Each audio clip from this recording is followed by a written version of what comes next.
ठाकुर तुम पह अरदास, जियो पिंड सब तेरी रास। तुम मात पिता हम बारिक तेरे, तुमरी कृपा मह सूख कनेरे। कोई न जाने तुमरा अंत, ऊंचे ते ऊंचा भगवंत। सगल समगरी तुमरे सूत्र धारी, तुम ते होए सो आज्ञाकारी। तुमरी गत मित तुम ही जानी, नानक दास सदा कुर्बानी। तुमरी गत मित तुम ही जानी, नानक दास सदा कुर्बानी। मेहरां दे साईं हाजरा हजूर जगत दे मालक सच्चे साईं धन धन सतगुरु श्री गुरु ग्रंथ साहिब जी दे पावन चरनां विच आओ जी सत्कार नाल अपना सीस नवाइए जी। गुरु दे प्यार विच भिज के आखिए वाहिगुरु जी का खालसा वाहिगुरु जी की फतेह। शहीदां दे सरताज धन धन सतगुरु श्री गुरु अर्जन साहिब जी महाराज सच्चे पातशाह, जिन्हां ने सुखमनी साहिब दे रूप दे विच अपने सिख दे झोली विच एक बहुत वड्डी नियामत पाई है। अज साडे पास सुखमनी साहिब दी चौथी अष्टपदी दी आखिरी पौड़ी मौजूद है, जिहदे विच धन गुरु अर्जन साहिब सच्चे पातशाह जी ने अकाल पुरख वाहिगुरु दे पावन चरनां विच अरदास करन दी एक जाच सिखाई है ते नाल बंदे नूं इह वी समझाया है कि बंदिया ये कदे ना भुल्ली कि जिस शरीर दे सहारे इस संसार विच तूं विचर रहा है, घूम रहा है, फिर रहा है, इस संसार विच विचरना तेरा शरीर दा साधन है। ते जे शरीर साधन ही ना रहे तो फिर की करेगा। और ये कदे ना भुल्ली कि शरीर भी अकाल पुरख वाहिगुरु दी देन है ते शरीर दे अंदर जिहड़े चल रहे सुआस ने ये भी ओदी ही देन है।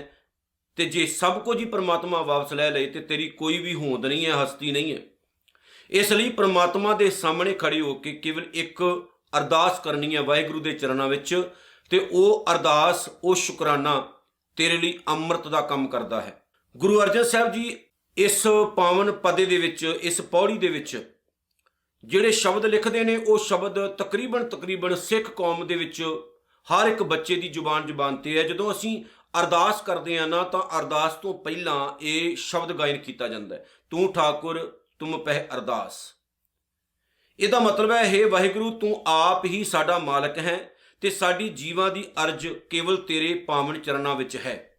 सिख केवल तेरे पावन चरनां विच अरदास करदा है, हे वाहिगुरु अकाल पुरख तेरे पावन चरनां तो इलावा असीं किसे होर मड़ी मसान मूर्ति पूजा जां किसे साध बाबे अखौती गुरु जां किसे होर पखंडी बंदे दे सामने अपना सिर नहीं नवाउंदे। मैं सिख इतिहास की उस गल नूं कदे भी नहीं भुलदा जदों गुरु कलगीधर सच्चे पातशाह जी हजूर नांदेड़ महाराष्ट्र विच पहुंचे सन। जदों बाबा बंदा सिंह बहादुर अजे माधोदास बरागी सी तां गुरु कलगियां वाले सच्चे पातशाह ओहदे पलंग उत्ते जाके बह गए। जदों ओहदे पलंग ते जाके बैठे ते जिहदे ओहदे चेले सन उन्होंने गुरु गोबिंद सिंह महाराज नूं धमकाया कि साडे पास ऐसे मंत्र ने, शक्ति है कि असीं तुहाडा पलंग उल्टा पुलटा सकते हैं। पर गुरु कलगीधर सच्चे पातशाह मुस्कुरा पे, क्योंकि सतगुरु नूं पता सी ये गल्लां नाल लोक डर सकते हैं, मैनूं कोई डरा नहीं सकता। जिसदे पास अकाल पुरख वाहिगुरु दी नाम की ताकत नाम की शक्ति होवे उस बंदे नूं कोई डरा धमका नहीं सकता। आखिरकार हुंदा की है कि माधोदास खुद कलगियां वाले सच्चे पातशाह के पावन चरनां 'च सीस रख के मुआफ़ी मंग के कहंदा मैं तुहाडा बंदा हाँ। और ऐसी रहमत हुंदी है कि बाबा बंदा सिंह बहादुर सिख कौम के कोहे नूर हीरे बन जाते हैं। धन गुरु नानक साहब सच्चे पातशाह की पंजवीं जोत सानू यही गल समझाउंदी है कि बंदे अर्ज केवल रब दे मूरे करी, झुकी केवल परमात्मा दे मूरे। मंत्रां तंत्रां दीयां शक्तियां वाले कई लोग जम्मणगे, जमदे ही रहणगे। गुरु नानक साहब जी श्री राग दे एक शब्द विच कहंदे ने मैं बहुत सारे ऐसे लोग वेखे ने पखंड करने वाले, ਲੋਕਾਂ ਨੂੰ ਵਹਿਮਾਂ 'ਚ ਪਾਉਣ ਵਾਲੇ, ਤੁਹਾਨੂੰ ਅਸੀਂ ਭਸਮ ਕਰ ਸਕਦੇ ਹਾਂ, ਤੁਹਾਨੂੰ ਅਸੀਂ ਸਰਾਪ ਦੇ ਸਕਦੇ ਹਾਂ, ਵਰ ਦੇ ਸਕਦੇ ਹਾਂ, ਤੁਹਾਨੂੰ ਅਸੀਂ ਮੁੰਡਾ ਦੇ ਸਕਦੇ, ਕੁੜੀ ਦੇ ਸਕਦੇ ਹਾਂ, ਗ੍ਰੀਨ ਕਾਰਡ ਦਵਾ ਸਕਦੇ ਹਾਂ, ਤੁਹਾਨੂੰ ਅਸੀਂ ਬਹੁਤ ਕੁਝ ਦਵਾ ਸਕਦੇ ਹਾਂ, ਕਈ ਰਹਿਮਤਾਂ ਕਰ ਸਕਦੇ ਹਾਂ, ਲੇਕਿਨ ਪੂਰੀ ਜ਼ਿੰਦਗੀ ਆਪ ਭੀਖ ਮੰਗਦੇ ਰਹਿੰਦੇ। ਤੇ ਗੁਰੂ ਨਾਨਕ ਸਾਹਿਬ ਕਹਿੰਦੇ ਨੇ ਇਹੋ ਜਿਹੇ ਡਰਾਵਿਆਂ ਦੇ ਵਿੱਚ ਲੋਕ ਫਸ ਜਾਂਦੇ ਨੇ, ਲੇਕਿਨ ਆਪ ਖੁਦ ਉਹਨਾਂ ਦੀ ਔਕਾਤ ਇਹ ਹੈ ਕਿ ਪੂਰੀ ਜ਼ਿੰਦਗੀ ਭੀਖ ਮੰਗਦਿਆਂ ਹੋਇਆ ਉਹਨਾਂ ਦੀ ਲੰਘ ਜਾਂਦੀ। ਜਿਸ ਤਰ੍ਹਾਂ ਅੱਜ ਵੀ ਨਾ ਪਿੰਡਾਂ ਦੇ ਵਿੱਚ ਜੋਗੀ ਆਉਂਦੇ ਨੇ, ਉਹਨਾਂ ਦੇ ਕੋਲ ਇੱਕ ਗਿੱਦੜ ਸਿੰਘੀ ਹੁੰਦੀ ਹੈ, ਤੁਸੀਂ ਕਦੇ ਵੇਖੇ ਹੋਣੇ ਨੇ ਜੋਗੀ, ਗਿੱਦੜ ਸਿੰਘੀ ਹੁੰਦੀ ਉਹਨਾਂ ਦੇ ਕੋਲ। ਉਹਨਾਂ ਨੇ ਉਸ ਗਿੱਦੜ ਸਿੰਘੀ ਨੂੰ ਨਾ ਇੱਕ ਡੱਬੀ ਦੇ ਵਿੱਚ ਪਾਇਆ ਹੁੰਦਾ, ਉਹਦੇ ਵਿੱਚ ਸੰਧੂਰ ਹੁੰਦਾ, ਉਹਦੇ ਵਿੱਚ ਉਹਨਾਂ ਨੇ ਗਿੱਦੜ ਸਿੰਘੀ ਰੱਖੀ ਹੁੰਦੀ। ਗਿੱਦੜ ਸਿੰਘੀ ਕੱਢਦੇ ਨੇ ਤੇ ਕਹਿੰਦੇ ਨੇ ਆਹ ਗਿੱਦੜ ਸਿੰਘੀ ਹੈ, 1000 2000 ਜਿੰਨਾ ਵੀ ਉਹਦੇ ਪੈਸੇ ਮੰਗਦੇ ਨੇ, ਵੀ ਜੇ ਤੂੰ ਆਪਣੇ ਘਰ ਵਿੱਚ ਰੱਖ ਲਵੇਂਗਾ ਨਾ, ਤੇਰੀਆਂ ਸਾਰੀਆਂ ਹੀ ਮਨੋਕਾਮਨਾ ਪੂਰੀਆਂ ਹੋ ਜਾਣਗੀਆਂ, ਤੂੰ ਕਦੇ ਭੁੱਖਾ ਨਹੀਂ ਮਰੇਗਾ। ਤੇ ਸਾਡੇ ਲੋਕਾਂ ਦਾ ਆਹ ਹਾਲ ਹੈ, ਉਹਨਾਂ ਨੂੰ ਆਪ ਹੀ ਦੱਸ ਦਿੰਦੇ ਨੇ, ਬਾਬਾ ਜੀ ਆਈਲੈਟ ਤਾਂ ਮੁੰਡੇ ਨੇ ਕਰ ਲਈ ਹੈ, ਕੈਨੇਡਾ ਨਹੀਂ ਜਾ ਸਕਦਾ, ਬੜਾ ਔਖਾ ਕੰਮ ਹੈ। ਬਾਬਾ ਕਹਿੰਦਾ ਵੀ ਮੁਰਗਾ ਫਸ ਗਿਆ, ਰੱਖੋ ਜੀ ਗਿੱਦੜ ਸਿੰਘੀ, 2500 ਰੁਪਈਆ 5100 ਰੁਪਈਆ ਸਾਨੂੰ ਦਿਓ ਤੇ ਨਜ਼ਾਰੇ ਲਓ, ਤੁਹਾਡਾ ਮੁੰਡਾ ਬਸ ਗਿਆ ਸਮਝ ਲਓ ਬਾਹਰ, ਤੁਹਾਡੀ ਕੁੜੀ ਦਾ ਚੰਗੀ ਜਗ੍ਹਾ ਤੇ ਵਿਆਹ ਹੋ ਜਾਏਗਾ, ਤੁਹਾਡੇ ਘਰ 'ਚ ਰਹਿਮਤਾਂ ਹੀ ਰਹਿਮਤਾਂ ਹੋਣਗੀਆਂ, ਖੁਸ਼ੀਆਂ ਖੁਸ਼ੀਆਂ ਹੋਣਗੀਆਂ, ਪੈਸੇ ਦਾ ਕੋਈ ਵੀ ਅੰਤ ਨਹੀਂ ਰਹੇਗਾ। ਉਹ ਭਾਈ ਸਾਡੇ ਸਾਰਿਆਂ ਦੇ ਹੱਥ ਵਿੱਚ ਬਾਬਿਆਂ ਨੇ ਗਿੱਦੜ ਸਿੰਘੀਆਂ ਫੜਾਈਆਂ ਨੇ। ਉਹ ਗਿੱਦੜ ਸਿੰਘੀਆਂ ਜਿਹਨੇ ਸਾਨੂੰ ਐਸੇ ਚੱਕਰ ਵਿੱਚ ਪਾਇਆ ਹੋਇਆ, ਅਸੀਂ ਉਹਦੇ ਤੋਂ ਬਾਹਰ ਕਦੇ ਨਿਕਲਦੇ ਹੀ ਨਹੀਂ। ਜਿਹੜਾ ਬੰਦਾ ਤੁਹਾਨੂੰ ਗਿੱਦੜ ਸਿੰਘੀ ਦੇ ਕੇ ਕਹਿ ਰਿਹਾ ਹੈ ਵੀ ਤੁਹਾਡੇ ਘਰ 'ਚ ਸੌਖੀ ਸੁੱਖ ਆਉਣਗੇ, ਉਹਨੂੰ ਤੁਸੀਂ ਸਵਾਲ ਕਿਉਂ ਨਹੀਂ ਕਰਦੇ ਵੀ ਤੂੰ ਆਪ ਤਾਂ ਦਰ ਦਰ ਤੇ ਭੀਖ ਮੰਗਦਾ ਫਿਰਦਾ, ਜਿਹੜੀ ਗਿੱਦੜ ਸਿੰਘੀ ਤੇਰਾ ਨਹੀਂ ਕੁਝ ਸਵਾਰ ਸਕੀ, ਉਹਨੇ ਸਾਡਾ ਕੀ ਸਵਾਰਨਾ? ਕੁਝ ਨਹੀਂ ਸਵਾਰੇਗੀ।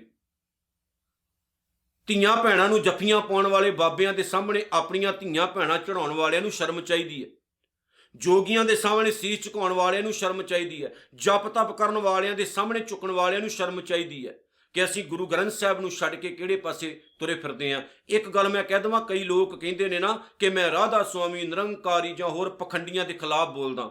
ਯਾਦ ਰੱਖਿਓ, ਬੋਲਦਾ ਹਾਂ, ਬੋਲਦਾ ਸੀ, ਬੋਲਦਾ ਰਵਾਂਗਾ, ਡਰਨਾ ਨਹੀਂ ਮੈਂ। ਪਰ ਇੱਕ ਗੱਲ ਮੇਰੀ ਨੋਟ ਕਰ ਲਿਓ, ਮੈਂ ਵਿਰੋਧ ਉਹਨਾਂ ਦਾ ਨਹੀਂ, ਵਿਰੋਧ ਇਸ ਲਈ ਕਰਦਾ ਕਿ ਉਹ ਗੁਰੂ ਗ੍ਰੰਥ ਸਾਹਿਬ ਸੱਚੇ ਪਾਤਸ਼ਾਹ ਨੂੰ ਵਿਚਕਾਰ ਲੈ ਕੇ ਆਉਂਦੇ ਨੇ, ਲੋਕਾਂ ਨੂੰ ਪਖੰਡ ਕਰਕੇ ਦੱਸਦੇ ਨੇ ਅਸੀਂ ਗੁਰੂ ਗ੍ਰੰਥ ਸਾਹਿਬ ਦੀ ਗੱਲ ਕਰਦੇ ਹਾਂ, ਉਹ ਗੁਰੂ ਗ੍ਰੰਥ ਸਾਹਿਬ ਦੀ ਗੱਲ ਨਹੀਂ ਕਰਦੇ ਨੇ, ਉਹ ਆਪਣਾ ਤੋਰੀ ਫੁਲਕਾ ਚਲਾ ਰਹੇ ਆ। ਜੇ ਗੁਰੂ ਗ੍ਰੰਥ ਸਾਹਿਬ ਦੀ ਬਾਣੀ ਨਾ ਹੁੰਦੀ ਤੇ ਅੱਜ ਇਹਨਾਂ ਲੋਕਾਂ ਨੂੰ ਕਿਸੇ ਨੇ ਪੁੱਛਣਾ ਨਹੀਂ ਸੀ, ਭੀਖ ਮੰਗਦੇ ਹੋਏ ਨਜ਼ਰ ਆਉਣੇ ਸੀ ਲੋਕ। ਇਸ ਲਈ ਮੈਂ ਵਿਰੋਧ ਕਰਦਾ, ਉਹ ਗੁਰੂ ਗ੍ਰੰਥ ਸਾਹਿਬ ਨੂੰ ਵਿੱਚ ਲੈ ਕੇ ਆਉਂਦੇ ਨੇ ਤਾਂ ਵਿਰੋਧ ਕਰੀਦਾ ਅਸੀਂ, ਕਿਉਂਕਿ ਗੁਰੂ ਗ੍ਰੰਥ ਸਾਹਿਬ ਦੇ ਨਾਮ ਤੇ ਅਖਾ ਰਹੇ ਨੇ, ਮੋਹਰ ਉਹਨਾਂ ਦੀ ਆਪਣੀ ਚੱਲਦੀ ਹੈ, ਸਿਰਫ ਗੁਰੂ ਗ੍ਰੰਥ ਸਾਹਿਬ ਨੂੰ ਉਹਨਾਂ ਨੇ ਹੱਥ ਕੰਡਾ ਬਣਾਇਆ ਹੋਇਆ, ਬਾਣੀ ਵਰਤਦੇ ਨੇ ਉਹ, ਲੇਕਿਨ ਕੰਮ ਉਹਨਾਂ ਨੇ ਆਪਣੇ ਚਲਾਏ ਹੋਏ ਨੇ। ਪਰ ਸਿੱਖ ਦੀ ਅਰਦਾਸ ਕੇਵਲ ਇੱਕ ਪ੍ਰਮਾਤਮਾ ਦੇ ਪਾਵਨ ਚਰਨਾਂ 'ਚ ਹੋਣੀ ਚਾਹੀਦੀ ਹੈ। ਸਿੱਖ ਜੇ ਇਹੋ ਜਿਹੇ ਪਖੰਡੀਆਂ ਦੇ ਸਾਹਮਣੇ ਝੁਕਦਾ ਹੈ ਤਾਂ ਉਹ ਸਿੱਖ ਨਹੀਂ ਹੋ ਸਕਦਾ। ਸਿੱਖ ਕਵੇ ਵਾਹਿਗੁਰੂ ਤੂੰ ਹੀ ਸਾਡਾ ਮਾਲਕ ਹੈ, ਤੂੰ ਠਾਕੁਰ, ਤੂੰ ਹੀ ਸਾਡਾ ਇੱਕੋ ਵਾਹਦ ਮਾਲਕ ਹੈ, ਇੱਕੋ ਹੀ ਮਾਲਕ ਹਾਂ, ਤੁਮ ਪਹਿ ਅਰਦਾਸ, ਤੇਰੇ ਹੀ ਪਾਵਨ ਚਰਨਾਂ 'ਚ ਅਸੀਂ ਅਰਦਾਸ ਕਰਨੀ ਆ। ਅਸੀਂ ਆਪਣੇ ਸੀਸ ਨੂੰ, ਆਪਣੇ ਹੱਥਾਂ ਨੂੰ ਕਿਸੇ ਹੋਰ ਬੰਦੇ ਸਾਹਮਣੇ, ਕਿਸੇ ਪਖੰਡੀ ਦੇ ਸਾਹਮਣੇ ਕਦੇ ਨਹੀਂ ਨਵਾਉਣਾ।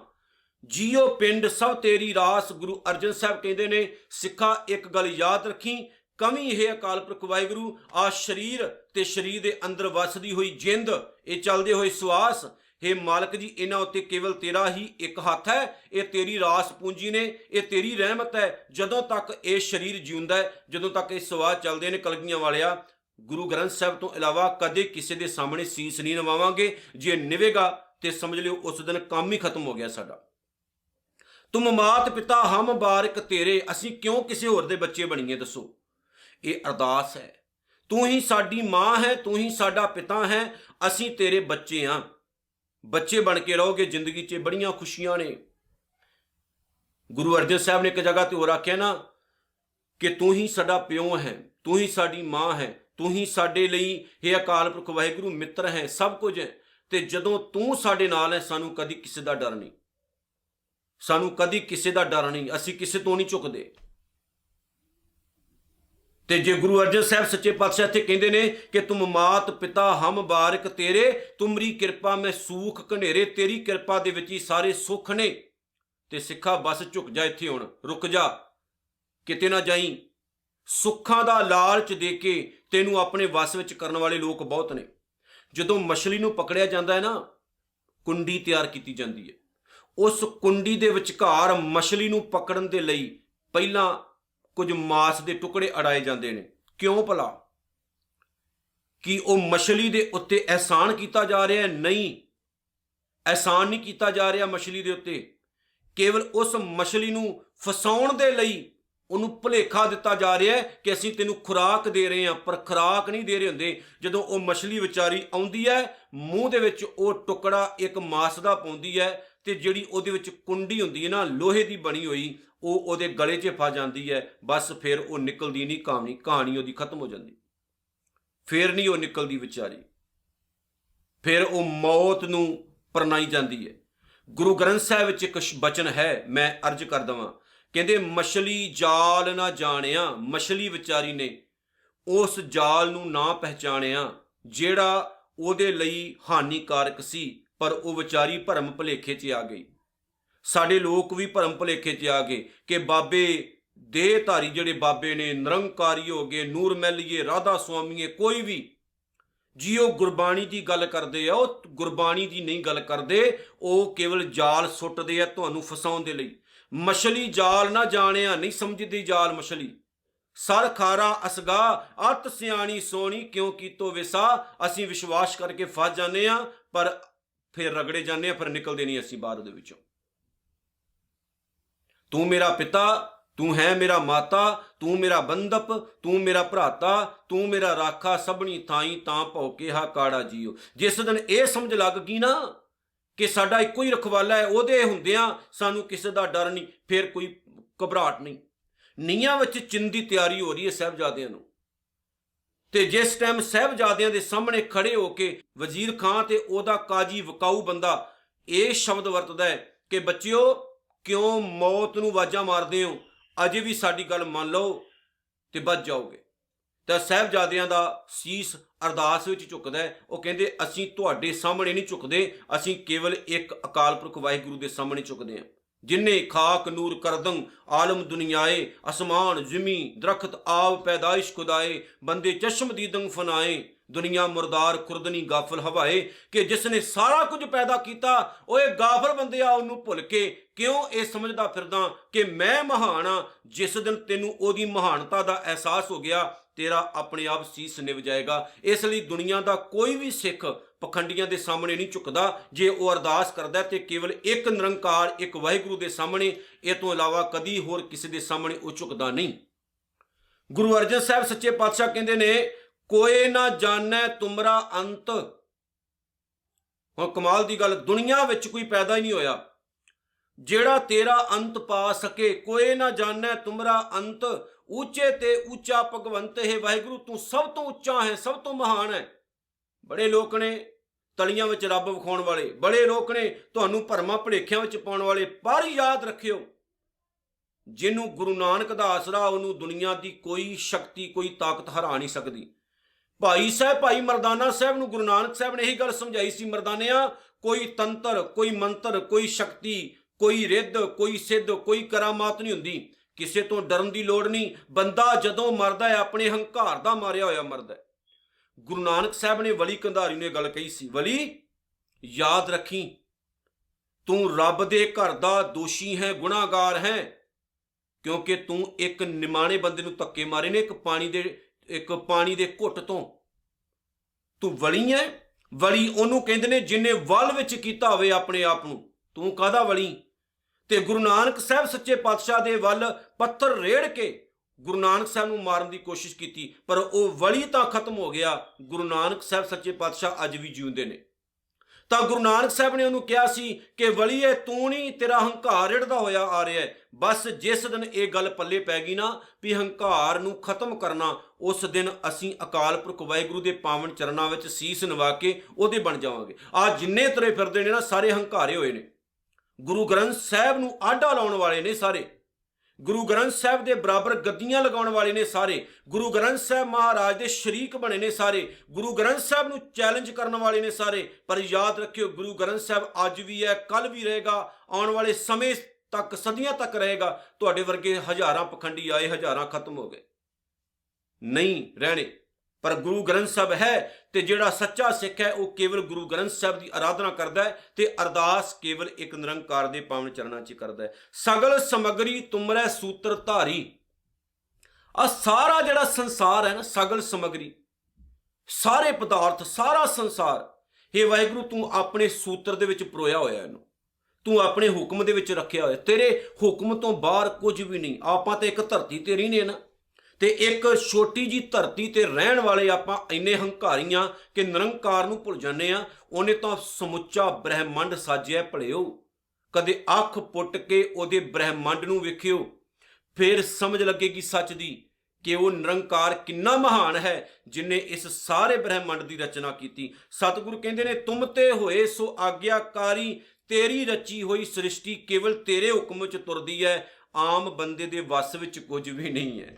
ਬੰਦਾ ਤਾਂ ਆਪਣੇ ਛੋਟੇ ਜਿਹੇ ਪਰਿਵਾਰ ਨੂੰ ਨਹੀਂ ਸਮਝ ਸਕਦਾ, 4 ਬੰਦਿਆਂ ਤੇ ਹੁਕਮ ਨਹੀਂ ਚੱਲਦਾ, ਉਹਦਾ ਹੁਕਮ ਤਾਂ ਸਮੁੱਚੀ ਕਾਇਨਾਤ ਉੱਤੇ ਚੱਲ ਰਿਹਾ ਹੈ।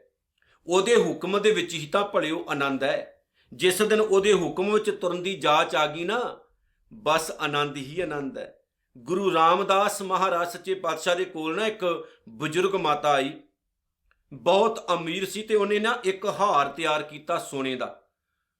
ਉਹ ਹਾਰ ਗੁਰੂ ਰਾਮਦਾਸ ਸਾਹਿਬ ਦੇ ਪਾਵਨ ਚਰਨਾਂ ਵਿੱਚ ਉਹਨੇ ਰੱਖਿਆ।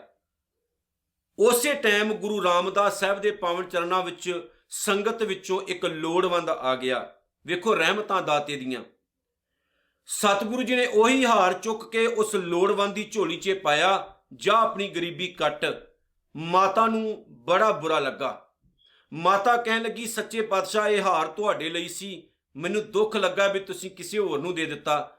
ਤੇ ਗੁਰੂ ਰਾਮਦਾਸ ਸਾਹਿਬ ਨੇ ਉਸ ਮਾਂ ਨੂੰ ਕਿਹਾ ਸੀ, ਮਾਂ, ਬਜ਼ੁਰਗ ਮਾਤਾ, ਜਦੋਂ ਤੂੰ ਮੈਨੂੰ ਦੇ ਦਿੱਤਾ ਉਹ ਚੀਜ਼ ਮੇਰੀ ਹੋ ਗਈ, ਤੇ ਯਾਦ ਰੱਖੀ ਸਭ ਕੁਝ ਉਸ ਨਿਰੰਕਾਰ ਦਾ ਹੈ। ਇਸ ਹਾਰ ਦੀ ਲੋੜ ਮੈਨੂੰ ਨਹੀਂ, ਇਸ ਹਾਰ ਦੀ ਲੋੜ ਉਸ ਗਰੀਬ ਨੂੰ ਹੈ।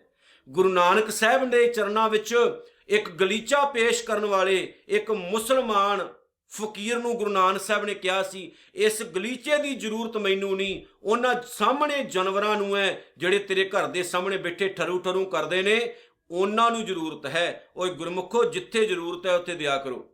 ਯਾਦ ਰੱਖਿਓ, ਮੇਰਾ ਸਤਿਗੁਰੂ ਸਾਨੂੰ ਸਿੱਖਿਆਵਾਂ ਹੀ ਇਹੀ ਦਿੰਦਾ ਹੈ ਕਿ ਭਾਈ ਹੰਕਾਰ ਨੂੰ ਇੱਕ ਪਾਸੇ ਰੱਖ ਕੇ ਨਾ ਨਿਰੰਕਾਰ ਦੀ ਇਸ ਸਾਜੀ ਹੋਈ ਕੁਦਰਤ ਵਿੱਚੋਂ ਉਸ ਅਰਦਾਸ ਨੂੰ ਵੇਖੋ ਜਿਹੜੀ ਉਹਨਾਂ ਦੇ ਅੰਦਰ ਵੀ ਚੱਲ ਰਹੀ ਹੈ, ਉਹ ਤੁਸੀਂ ਪੂਰੀ ਕਰਨੀ ਹੈ। ਦੁਨੀਆ ਦਾ ਨਾ ਹਰ ਇੱਕ ਬੰਦਾ ਅਰਦਾਸ ਕਰਦਾ ਹੈ ਮਾਲਕ ਦੇ ਚਰਨਾਂ 'ਚ, ਹੇ ਵਾਹਿਗੁਰੂ ਕਿਰਪਾ ਕਰੀ ਕਿਸੇ ਜਰੀਏ ਮੇਰਾ ਕਾਰਜ ਸਿੱਧ ਹੋ ਜਾਏ। ਰੱਬ ਖੁਦ ਨਹੀਂ ਆਉਂਦਾ, ਰੱਬ ਆਪਣੇ ਬਣਾਏ ਹੋਏ ਬੰਦਿਆਂ ਦੇ ਵਿੱਚ ਹੁੰਦਾ ਹੈ। ਉਹਨਾਂ ਦੇ ਥਰੂ ਹੀ ਸਾਰੇ ਕੰਮ ਕਰਵਾ ਦਿੰਦਾ ਹੈ, ਉਹਨਾਂ ਦੇ ਥਰੂ ਹੀ ਉਹਨਾਂ ਦੀਆਂ ਝੋਲੀਆਂ ਭਰ ਦਿੰਦਾ ਹੈ। ਪਤਾ ਨਹੀਂ ਹੁੰਦਾ ਕਿ ਅਸੀਂ ਸਵੇਰੇ ਦੁਖੀ ਘਰੋਂ ਨਿਕਲਦੇ ਹਾਂ ਤੇ ਕਿੰਨੇ ਸਾਨੂੰ ਸੁੱਖ ਦੇ ਦੇਣਾ ਹੈ।